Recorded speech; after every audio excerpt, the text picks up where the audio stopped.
নমস্কাৰ NCERT mathematics class 10 exercise number 3.5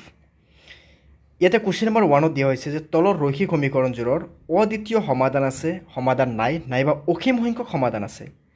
যদি অদ্বিতীয় সমাধান আছে সেই ক্ষেত্ৰত বজ্ৰগুণন পদ্ধতি ব্যৱহাৰ কৰি সমাধান উলিওৱা সো পোনপ্ৰথমে আমি ইয়াতে চাই লম যে বজ্ৰগুণন পদ্ধতি কেনেকৈ কৰা হয় আৰু তাৰ লগতে আমি ইয়াতে চাব লাগিব এটা বস্তু যে বজ্ৰগুণন পদ্ধতিৰ দ্বাৰা সমাধান কৰিব গলে ইয়াতে আমি x আৰু y ভ্যালু যদি আমি উলিয়াম তেতিয়া ইয়াৰ বাবে ফৰ্মুলাটো কেনেকৈ আহিব ওকে সো ইয়াতে বজ্ৰগুণন পদ্ধতি কৰিব গলে আমাক এনেকুৱা এটা নিয়ম আছিল যে আমি কি কৰিব লাগে যে ইয়াতে লিখিব লাগে a1 b1 c1 আকৌ a1 ইয়াতে লিখিব লাগে a2 b2 c2 আকৌ a2 তোমার এইটোৰ লগত এইটোক পূৰণ কৰিব লাগে মাইনাস এইটোৰ লগত এইটোক লিখিব লাগে এইটোৰ লগত এইটোক পূৰণ কৰিব লাগে মাইনাস এইটোৰ লগত এইটোক লিখিব লাগে ওকে তো এতিয়া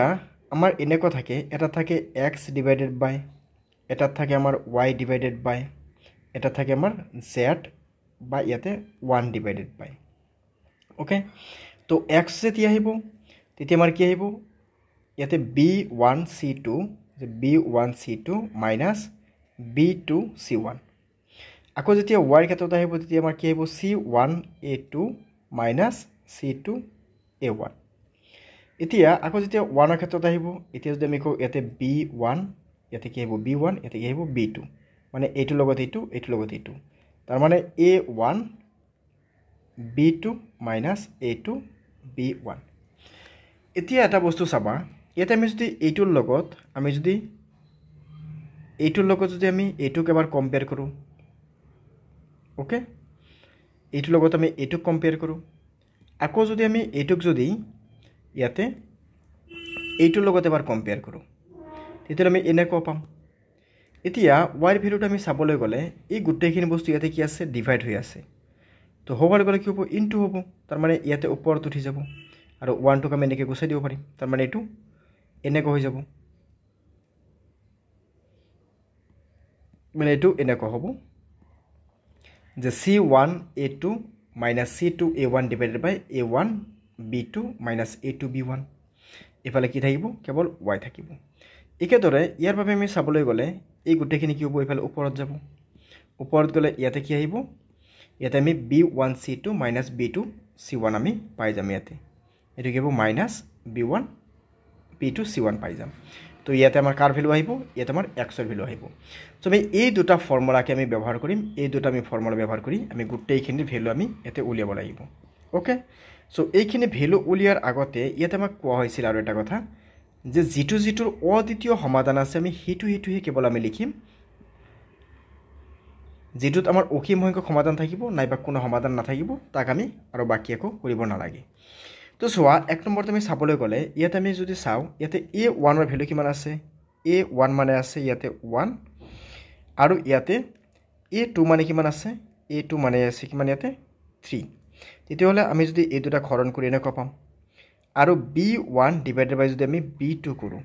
ইয়াতে b1 ৰ ভ্যালু কিমান আছে -3 ইয়াতে b2 ৰ ভ্যালু কিমান আছে -9 ওকে তাৰ মানে ইয়াৰ পৰা আমি কি পাম যে ইয়াতে কি আহিব 3 মাজ যাব একবাৰ নৰ মাজ যাব 3 বাৰ মাইনাস মাইনাস ক্যান্সেল কৰ আৰু ইয়াতে c1 বাই আমি যদি c2 লিখো তেতিয়াহলে কিমান আছে -3 -2 মাইনাস মাইনাস ক্যান্সেল কৰিলে 3/2 তাৰ মানে আমি ইয়াতে পাই আছো কি ইয়াতে আমি এনেকৈ পাই আছো যে therefore a1 by a2 যে a1 by a2 is equal to b1 by b2 is equal to c1 by c2 এটো সমান নহব তেতিয়াহলে ইয়াৰ কোনো সমাধান নাই মানে ৰেখাডাল সমান্তৰাল হৈ যায় কোনো সমাধান নাই এটা আমাৰ কোনো সমাধান নাই ওকে এতিয়া নেক্সট সোয়া নাম্বার 2 কি আছে নাম্বার 2 তো আমি চাবলৈ গলে আগতে সমাধান আছে না নাই আমি চাই লম ইয়াতে নাম্বার 2 দিয়া আছে আমি যদি a1 চাব যাও a1 by a2 যদি আমি লিখো ইয়াতে যে a1 by a2 তো a1 ৰ ভ্যালু কিমান আছে 2 a2 ৰ ভ্যালু কিমান আছে 3 আৰু b1 বাই যদি আমি b2 চাও ইয়াতে b1 ৰ ভ্যালু কিমান আছে ইয়াতে b1 ৰ ভ্যালু আছে 1 আৰু b2 ৰ ভ্যালু কিমান আছে 2 তেতিয়াহলে আমি ইয়াতে কিমান পাই আছো 1/2 পাই আছো তেতিয়াহলে আমি কি কম therefore a1 by a2 is not equal to b1 by b2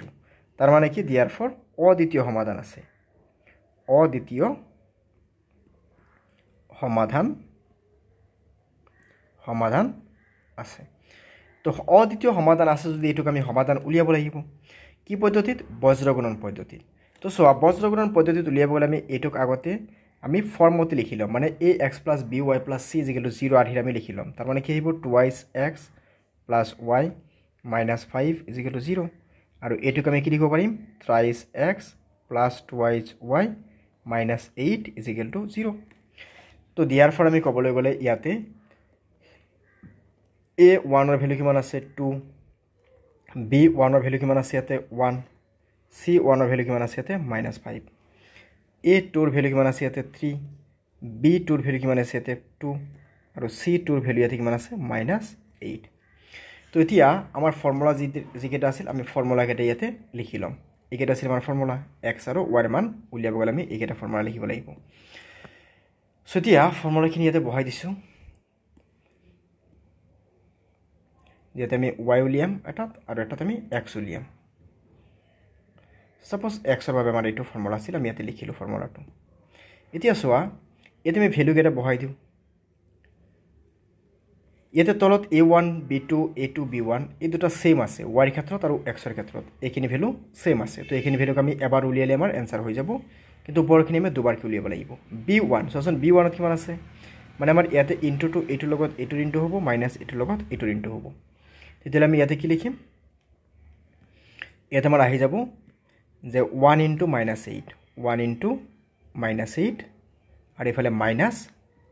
আছে ওপৰত আহিব ফাৰ্ষ্টত 1 * -8 1 * -8 মাইনাস ইয়াতে b2 মানে কি 2 * কিমান আহিব -5 আৰু ইয়াতে কি আছিল a1 b2 a1 ত কিমান আছে 2 b2 ত কিমান আছে 2 মাইনাস a2 ত কিমান আছে 3 b2 ত কিমান আছে 1 এতলে ইয়াৰ পৰা আমি কিমান পাম 2 * 4 -3 আৰু ইয়াতে -8 মাইনাসৰ লগত মাইনাস ইনটু কৰি লিখিব প্লাস 2 এর গুণ কিমান আহিব 5 দুগুণ কিমান আহিব 10 তাহলে এটো আহিল তো তেলে ইয়াতে আমি কিমান পাম 2/1 তার মানে কিমান আহিব 2 নেক্সট সোয়া ইয়াতে আমি 2 ডাইরেক্ট লিখি দিব পাৰিম এবাৰ ইয়াতে 2 আহিব এটো তো ফিক্সড c1 a2 তো c1 a2 আমি লিখিব গলে সাধাৰণতে ইয়াতে আমাক লিখিব লাগে a1 ক আকৌ লিখিব লাগে a1 মানে কিমান আছিল ইয়াতে 2 ইয়াতে b2 মানে কিমান আছে ইয়াতে সৰি a2 মানে কিমান আছিল ইয়াতে a2 মানে আছিল আমাৰ 3 এটা a2 লগত a2 পূৰণ কৰা মাইনাস a2 লগত a2 লিখি দিয়া এতিয়া আমি c1 ত কিমান পাইছো -5 সো -5 ইনটু কিমান আহিব 3 মাইনাস ইফালে কিমান আছে -8 ৰ লগত কিমান ইনটু কৰিম 2 তেতিয়ালে ইয়াৰ পৰা আমি পাম -8 মাইনাস ইনটু মাইনাস কৰিলে প্লাস এতে কিমান আহিব 16 ডিভাইডেড বাই 2 সো হোলৰ পৰা 8 কলে কিমান থাকিব 8 ডিভাইডেড বাই 2 তাৰ মানে কিমান 4 সো আমি therefore x ৰ ভ্যালু কিমান পালো 2 পালো আৰু y ৰ ভ্যালু কিমান পালো 4 পালো আমি এই দুটা ফৰ্মুলা মনত ৰাখিম এতে কি আছে x = b1 c2 - b2 c1 y টো মানে কি আছে y মানে কি আছে c1 a2 - c2 a1 okay divide বাই কি আহিব a1 b2 - a2 b1 এনেকৈ আহিব তো একেদৰে আমি কোৱেশ্চন নম্বৰ 1 ৰ যেটো 3 আছে 3 টো আমি চাব পাৰিম তো সোৱা এটোক আমি লিখিব গলে আমি প্ৰথমে আমি এনেকৈ লিখিব পাৰিম 3x - 5y - 20 = 0 আৰু এটোক আমি লিখিলে কি পাম 6x - 10y - 40 = 0 so therefore ইয়াৰ পৰা আমি a1/a2 আমি লিখিলে আমি কিমান পাম তেতিয়ালে 3/6 আহিব আৰু ইয়াতে যদি আমি b1/b2 আমি লিখো তেতিয়ালে আমি কিমান পাম -5/10 আহিব -10 আহিব আৰু আমি c1/c2 যদি আমি লিখিব যাও -20/-40 আহিব তেতিয়ালে ইয়াতে আমি চাবলৈ গলে 3 মাজত 3 যাব একবাৰ 6 ৰ মাজত যাব কিবাৰ দুইবাৰ মাইনাস মাইনাস কেনসেল কৰাৰ পিছত 5 ৰ মাজত 5 একবাৰ 10 ৰ মাজত দুইবাৰ আমি এই দুটাত আমি চাবলৈ গলে 20 ৰ মাজত কিবাৰ যাব 20 যাব একবাৰ 40 ৰ মাজত যাব দুইবাৰ তেতিয়ালে আমি কি পালো therefore a1/a2 = b1/b2 = c1/c2 তাৰ মানে ইয়াতে অসীম সংখ্যক সমাধান আছে ওকে সো therefore ইয়াতে আমি কি কম যে অসীম সংখ্যক সমাধান আছে যে অসীম সংখ্যক সমাধান আছে ওকে তেতিয়াহ'লে এইটো আমি আগলৈ কৰিব নালাগে নেক্সট চোৱা এইটোত আমাক কি দিয়া আছে এইটোত কি আছে ইয়াতে a1/a2 যদি আমি লিখোঁ তেতিয়াহ'লে আমি ইয়াতে কিমান পাম 1/3 আৰু যদি আমি b1/b2 লিখোঁ তেতিয়াহ'লে কিমান আছে -3 তলত আছে কিমান -3 তেতিয়াহ'লে -3 কিমান আহিব ইয়াতে 1 মাইনাছ মাইনাছ কেঞ্চেল যাব চ' আমি ইয়াতে কি পালোঁ therefore a1/a2 is not equal to b1/b2 so therefore অদ্বিতীয় সমাধান আছে অদ্বিতীয় সমাধান আছে চ' অদ্বিতীয় সমাধান যদি আছে তেতিয়াহ'লে এইটোক আমি কি কৰিম এবাৰ অদ্বিতীয় সমাধান আছে যদি এইটোক আমি কি কৰিব লাগিব এইটোক আমি মান উলিয়াব লাগিব চ' আমি মান কেনেকৈ উলিয়াম এতিয়া মান উলিয়াব গ'লে আমাৰ কি আছিল আমি প্ৰথমে লিখিম a1 ত কিমান আছে 1 b1 ত কিমান আছে -3 c1 ত কিমান আছে -7 আকৌ লিখি দিয়া a1 ত কিমান আছে ইয়াতে a1 ত আছে 1 আৰু b1 ত ইয়াতে কিমান আছে b1 ত আছে 3 b2 ত কিমান আছে সৰি এইটো a2 হা এইটো a2 ত কিমান আছে 3 b2 ত কিমান আছে -3 c2 ত কিমান আছে -15 আকৌ লাষ্টত লিখি দিয়া a2 ত কিমান আছে এটা 3 আছে তেতিয়াহ'লে এইবাৰ আমি ইয়াতে লিখিম x = x ৰ ক্ষেত্ৰত মান কি আছিল আমাৰ x ৰ ফৰ্মুলাটো কি আছিল আমাৰ কি আছিল ইয়াতে ফৰ্মুলাটো আমি কি লিখিছিলোঁ যে b1c2 - b2c1 মানে x যেতিয়া আহিব তেতিয়া a নাহিব তাৰ মানে ইয়াতে কি আহিব b আহিব c আহিব b আহিব c আহিব ইয়াতে আহিব 1 ইয়াতে আহিব 2 ইয়াতে আহিব 2 ইয়াতে আহিব 1 ইয়াতে মাইনাছ আৰু ইয়াতে তলত কি আহিব সদায় ab -